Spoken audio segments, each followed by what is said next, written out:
नमस्कार दोस्तों, आप सभी लोगों का स्टडी IQ अकेडमी में स्वागत है। आप सभी विद्यार्थियों के लिए दोस्तों पेपर से तुरंत पहले जो है एक महत्वपूर्ण मोस्ट इंपोर्टेंट वीडियो लेके आया हूं राजस्थान जीके की। बहुत ज्यादा इंपोर्टेंट रहने वाले हैं। ये प्रश्न 40% करवाऊंगा। 40% लाजवाब होंगे राजस्थान जीके के। तो आपका अभी यदि पेपर है तो सारे के सारे विद्यार्थी इस पेपर को देखने लग जाओ। और जैसे आपका पेपर खत्म होगा मित्रों, आपको सबसे पहले आंसर की भी यही मिलेगी। तो आप और कहीं भी मत जाना। ऑफिशियल आंसर की सबसे पहले यहां ही मिलेगी, सबसे सटीक मिलेगी। हर एक सब्जेक्ट की अलग अलग टेस्ट आपको यहां पर आंसर की मिलेगी। और सभी विद्यार्थियों को मेरी तरफ से best of luck, all the best. आप सभी को हमारी तरफ से हार्दिक शुभकामनाएं। आपके ऊपर गिरिराज जी महाराज की कृपा बनी रहे दोस्तों। तो चलिए दोस्तों शुरू करते हैं। अभी के 40% ज्यादा टाइम वेस्ट नहीं करूंगा। आपका पेपर जो है अभी होने वाला है। 9:15 बजे से एंट्री है। चलो देखो फटाफट देख लो। मत्स्य जनपद का सर्वप्रथम उल्लेख किसमें मिलता है? तो मत्स्य जनपद का जो सर्वप्रथम उल्लेख मिलता है, मैं जल्दी जल्दी कराऊंगा, मात्र 10-15 मिनट में कंप्लीट कर दूंगा। तो मत्स्य जनपद का जो सर्वप्रथम उल्लेख मिलता है वो किसमें मिलता है? ऋग्वेद में मिलता है। अगला प्रश्न, राजस्थान के निम्नलिखित राज्यपालों में से किन की मृत्यु जो है पद में रहते हुए हुई है? तो पद में रहते हुए मृत्यु किन की हुई है आपको बताना है। चलो बताओ फटाफट से। इनमें से कौन से राज्यपाल की पद पर रहते हुए मृत्यु हुई है? तो दरबारा सिंह की हुई है, निर्मल चंद्र जैन की हुई है, श्री शैलेंद्र कुमार सिंह की हुई है। तो ये तीनों आपका सही जवाब होगा। अगला प्रश्न आपके लिए ये रहा। प्रश्न है कि निम्नलिखित में से कौन सी, इधर बावड़ी दे रखा है, स्थान दे रखा है, जो सुमेलित है वो आपको बताना है। तो आपको बताए चांद बावड़ी आबानेरी कहां पर पड़ता है? दौसा में। दोस्तों यहां से ऐसे कैसे प्रश्न आपको जो है अभी पेपर में देखने को मिलेंगे। तो आप इनको अच्छे से देख लो। देखो 10 मिनट में कुछ जाता नहीं है, मैं इसलिए जल्दी जल्दी करवा रहा हूं कि बच्चों को कम से कम कुछ तो हो जाए फायदा। चलो फटाफट देखो। इधर खनिज दे रखा है, इधर खान दे रखा है, जो सुमेलित नहीं है बताओ फटाफट। जो सुमेलित नहीं है वो बताना है। देखो सीसा जस्ता आपको पता है रामपुरा में दरीवा में मिलता है। मैग्नीज काला खूटा, बहुत इंपॉर्टेंट प्रश्न है ये सारे के सारे। लोएस्ट डाबला सिंगाना में मिलता है।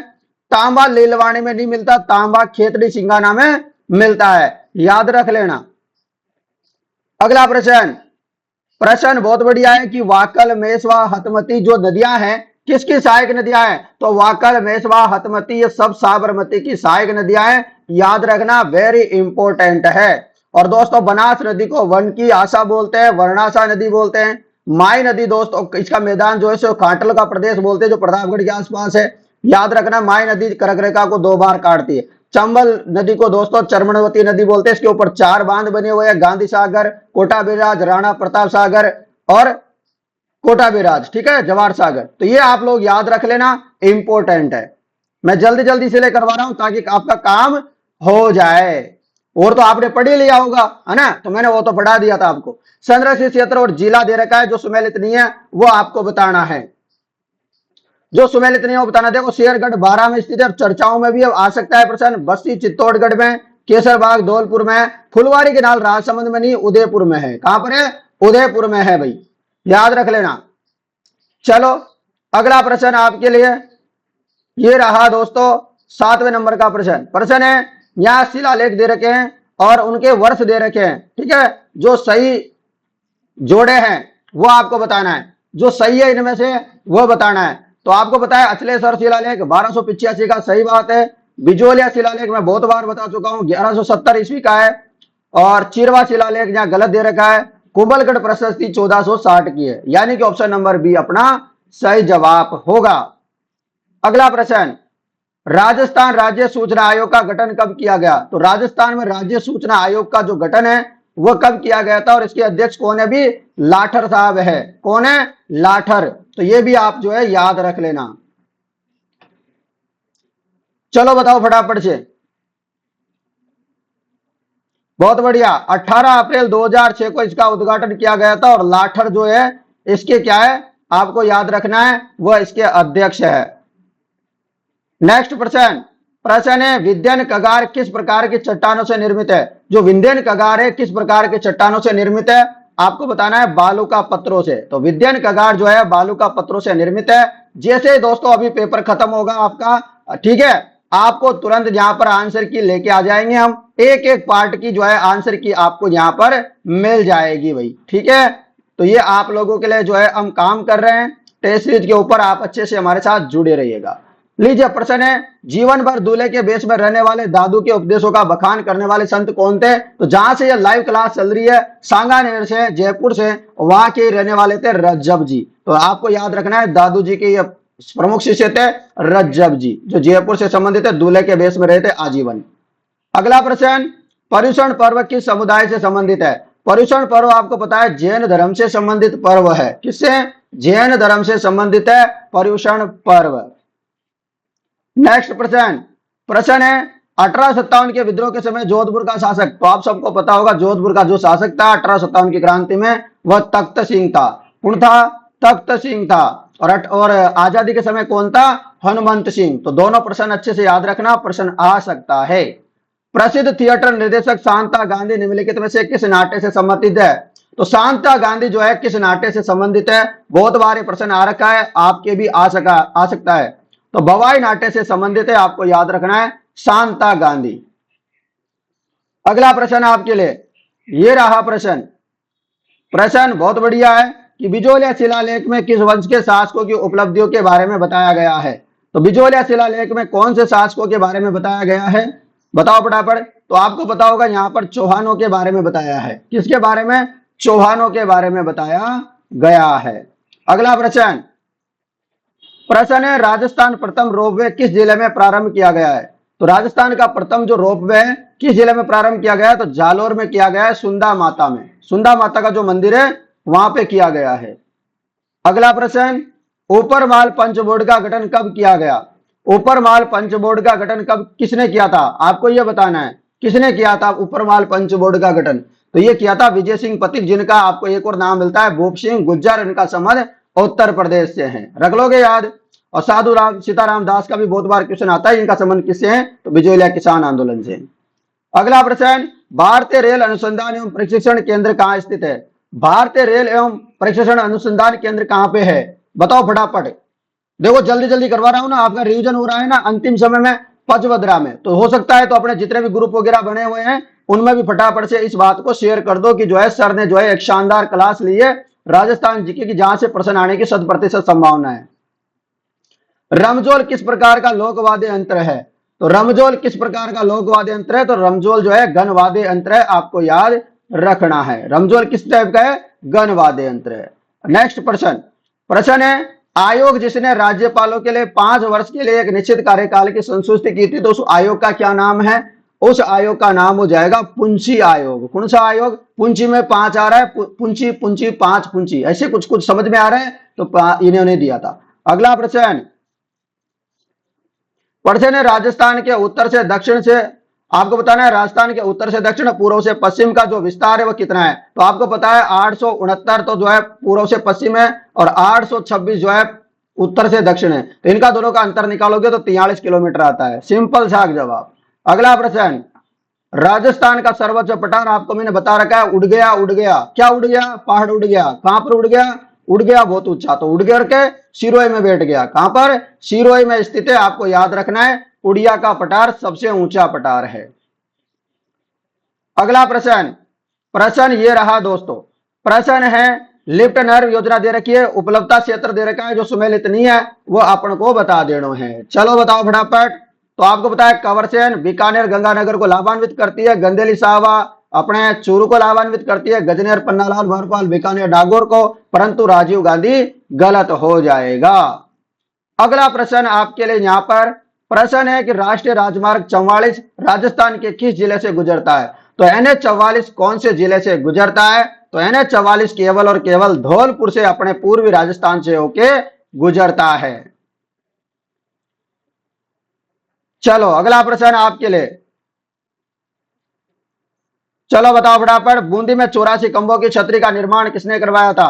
बूंदी में 84 खंभों की, अलवर में 80 खंभों की मूसी रानी की छतरी भी है, वो भी याद रखना। तो बूंदी की जो 84 खंभों की छतरी है, इसका निर्माण राव अनिरुद्ध सिंह ने करवाया था। किसने? राव अनिरुद्ध सिंह ने करवाया था, आपको याद रखना है। चलो अगला प्रश्न आपके लिए, प्रश्न ये रहा, गोसुंडी शिलालेख किस भाषा में लिखा गया है? तो मैंने बता रखा है अधिकतर भाषा जो मिलेगी वह संस्कृत मिलेगी, लिपि पूछे तो ब्राह्मी लिपि मिलेगी। अधिकतर 90% केस में ऐसा ही होता है। तो तुक्का लगा देना यदि आपको तुक्का लगाने का मौका मिले तो। ठीक है, अगला प्रश्न आपके लिए प्रश्न है, ओल्यू राजस्थानी लोक जीवन के किस अवसर से संबंधित है? तो ओल्यू का संबंध किससे है? तो ओल्यू का संबंध हो जाएगा पुत्री विवाह के विदाई गीत। पुत्री विदाई के जो है गीत होते हैं वो आपको याद रखने हैं। हुरडा सम्मेलन किस वर्ष आयोजित हुआ था? हुरडा सम्मेलन आपको याद रखना है 1734 में आयोजित हुआ था। कब हुआ था? 1734 के महीने। अगला प्रश्न, सीताराम लालच का क्षेत्र रहा है। सीताराम लालच जी का जो क्षेत्र है वो रहा है राजस्थानी भाषा एवं कोश की रचना। तो सीताराम लालच का जो क्षेत्र रहा है वो राजस्थानी भाषा एवं कोश रचना रहा है। चलो दोस्तों अगले प्रश्न में चलते हैं, फटाफट करवा देता हूं आप लोगों को। मजा आ रहा है ना? बस 10 क्वेश्चन और बच रहे हैं। चार चौमाका शिव मंदिर कहां पे है? वेरी इंपॉर्टेंट है, सारे के सारे प्रश्न अच्छे से लगा लो, 10 मिनट का काम है। तो कोटा में चार चौमाका शिव मंदिर कहां पर है? कोटा में है। नेक्स्ट प्रश्न, राजस्थान में भेड़ की किस्म भारतीय मेरिनो किसको कहते हैं? तो भारतीय मेरिनो किसे कहते हैं? तो चोकला को भारतीय मेरिनो कहा जाता है, आप लोगों को याद रखना है। मगरा भी कहते हैं इसको। नेक्स्ट प्रश्न है, शोभालाल गुप्ता किस स्थान पर हरिजन एवं बिलो के विकास के लिए आश्रम की स्थापना की थी? किसने?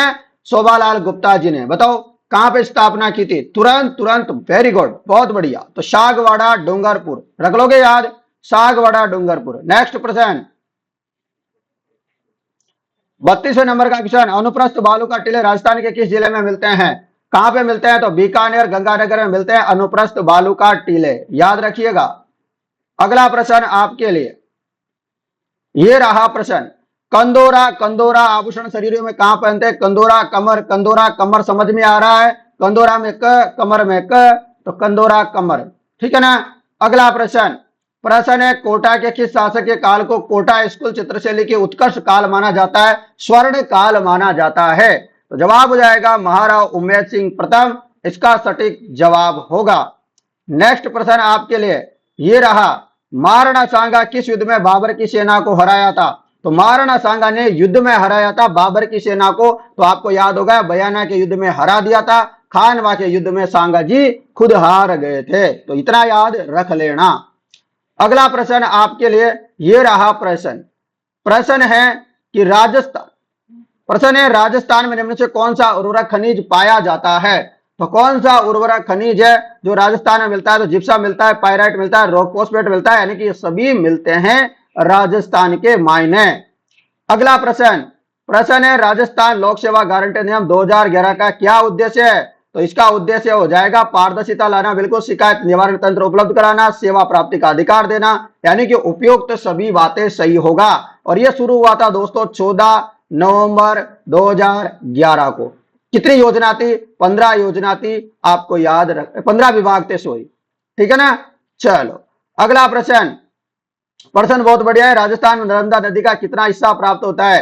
तो राजस्थान में जो नर्मदा नदी है उसका हमको 0.50 MAF प्राप्त होता है, और ये जो है बाड़मेर और अपने जालोर को लाभान्वित करती है। साथ में याद रखना ये राजस्थान में 74 किलोमीटर फैली हुई है, और यहाँ पर जो अपने फुहारा सिंचाई होती है ना वो होती है, उसके अलावा बूंद बूंद सिंचाई होती है। तो ये आपको याद रखना है इस नहर के बारे में। ठीक है, अगला प्रश्न है कि रूपाजी और कृपाजी नामक दो किसान जाति के जो किसान थे वो शहीद हुए थे किसमें? फटाफट देखो, मैंने कितने फास्ट आपको पूरा जल्दी से करवा दिया है, मात्र 13 से 15 मिनट हुए हैं। ठीक है, रूपाजी और कृपाजी नामक दो किसान जो थे वो किस आंदोलन से संबंधित है? तो आपको याद रखना है बेंगू किसान आंदोलन। इसी में दोस्तों जो है ये मामला हो गया था। बेंगू किसान आंदोलन से संबंधित है ट्रेंच आयोग। बहुत बार क्वेश्चन आता है कि ट्रेंच आयोग का संबंध किससे है? तो बेंगू किसान आंदोलन से संबंधित है। अगला प्रश्न, भगत आंदोलन शीर्षक नाम से जो पुस्तक के लेखक कौन है? भगत आंदोलन शीर्षक नाम से जो पुस्तक है उसके लेखक कौन है? तो आपको याद रखना है BK वशिष्ठ। अब आप सभी विद्यार्थियों को मेरी तरफ से बेस्ट ऑफ लक मेरे प्यारे प्यारे दोस्तों। ठीक है, आप सभी को मेरी तरफ से हार्दिक शुभकामनाएं। गिरिराज जी महाराज, गिरिराज धनी आपका सभी का भला करे। हम ऐसी मनोकामनाएं गिरिराज जी से करते हैं दोस्तों कि आप सभी लोगों को बहुत अच्छा पेपर देखने को मिले, और हमने जो पढ़ाया हमारी जुबान से जो निकला वही आपको पेपर में मिले। हम ऐसी जो है गिरिराज जी से प्रार्थना करते हैं मित्रों। तो आशा करता हूं दोस्तों आपको ये सारी बातें समझ में आ गई होगी। तो आप इस वीडियो को ज्यादा से ज्यादा शेयर कर देना और अभी आपका पेपर शुरू होने वाला है, फटाफट से जाओ अंदर। ठीक है, चलो भाई।